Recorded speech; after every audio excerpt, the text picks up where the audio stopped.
This man, Joseph McIntyre, is due back in court tomorrow. We've been breaking developments on this story for weeks, and now we're getting a pretty good look inside of the investigation and the mind of an arsonist. A tip led Grand Rapids police to McIntyre, who police say admitted to setting 9 fires in Metro Grand Rapids. But even before the tip, police had a good idea of who they were looking for. 24-hour News 8's Joe LaFurgey had the rare opportunity to talk with the profiler who gave investigators the description they needed. When a firebug terrorized neighborhoods in and around Grand Rapids over the summer, local investigators were getting tips, but they needed a different perspective. One Ron Tunkel could provide. What's really going on here? What might a motive or combination of motives be in this case?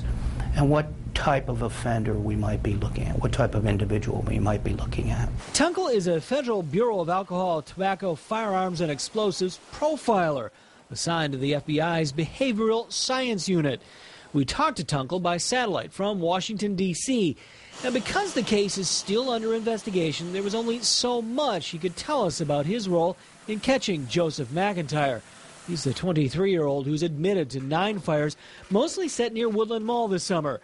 But what Tunkel has learned from past profiles is like holding a mirror to the McIntyre case. What we tend to think about these types of offenders is that they operate in an area that they feel comfortable in, they blend in, they fit in, they belong there. McIntyre lived in the neighborhood where most of the fires were set, just west of Woodland Mall. One of those fires was set in a laundry room in the building where McIntyre lived.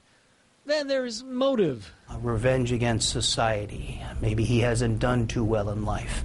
Maybe there's stressors operating in his life and he feels like striking out. Those close to McIntyre says he's had a tough life. His own sister described him as sick, his mind troubled. There are suggestions he'd lost control, lost power over his own life. Past fire setters have suggested that as another symptom. They tell us through their fire setting that the power is a means to maintain power. The fire setting is a means to maintain power, regain power, and demonstrate their power. McIntyre also fit the profile in other, less specific ways. I think in the research, over 90% of the serial arsonists were males. No name, no physical description. Tunkel's investigative skills gave local investigators a sort of silhouette of who they were looking for. In the end, it was a tip that led investigators to set up the trap that McIntyre walked right into. Tunkel says that's the way it usually works. My part in a criminal investigation is just a small bit.